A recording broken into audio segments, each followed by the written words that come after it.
So, have you ever stopped to really think about what every eye will see him means? Like for real? I'm not talking about skimming over Revelation 1:7 just to say you read your Bible for the day. I'm talking about reading that line like it's the last thing you'll hear today. Because look, that verse isn't just some symbolic, vague, futuristic idea we can ignore right now. It's talking about a return, a real return, visible, impactful, Jesus coming back with the clouds. And there won't be any way to look away, you feel me? But are we really taking that seriously?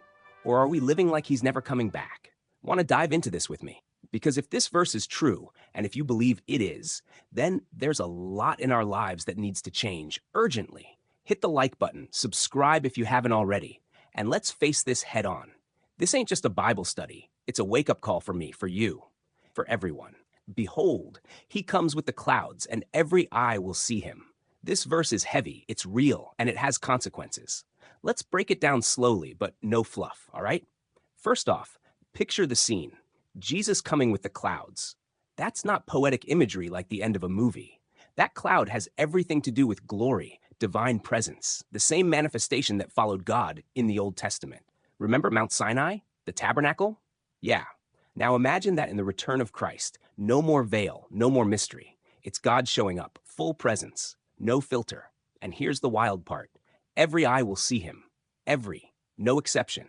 That includes the atheist, the agnostic, the indifferent, the religious, the skeptic, the spiritualist, the backslider, the mocker, the believer. It's going to be such an absolute moment, so out of the norm, that no one will need subtitles, no theological explanation, no narrator. It will be clear. It will be direct. It will be undeniable. And what hits hardest? Even those who pierced him. That means even those who rejected him, mocked him, crucified him, literally or symbolically. Because let's be real, a lot of folks are piercing Jesus today with indifference, sarcasm, and a lifetime of ignoring everything he taught.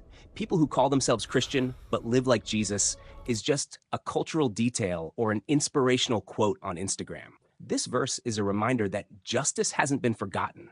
In a world where evil seems to be laughing in our faces, where impunity is the norm and lies are dressed up as truth in the media, this verse comes and smacks us with reality. Hold up, Jesus is coming back, and everyone will see it.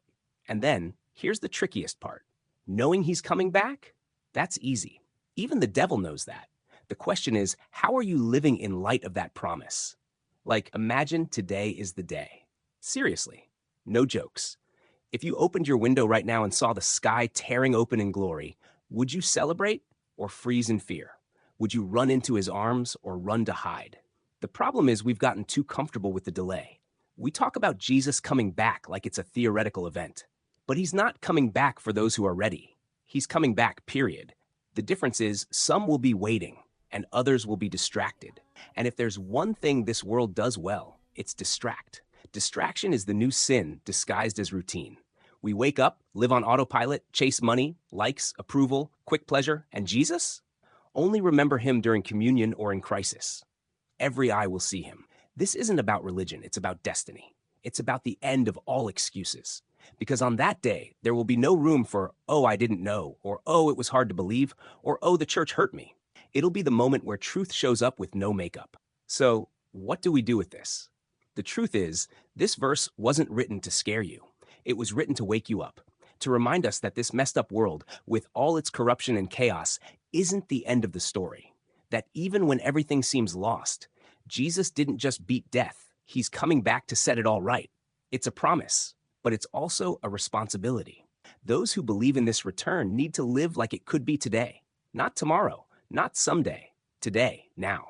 And it's not about living in panic, it's about living with purpose, loving more, forgiving quicker. Stop procrastinating on doing what's right. Quit faking holiness and start seeking real transformation. Because his coming isn't the end of the journey. It's the beginning of everything we've longed for, prayed for, cried over. So hey, read that verse again with fresh eyes. Look at your life, check your priorities. Because yes, Jesus is coming with the clouds, and every eye will see him, including yours. The question is, when he comes, will you recognize him? If this hit you in any way, share it with someone. Don't keep it to yourself. Maybe someone out there needs to hear exactly this today. And if you want to keep walking this journey of raw, no-fluff faith, subscribe to the channel. Here, we keep it real. See you next time. Stay strong because he's coming.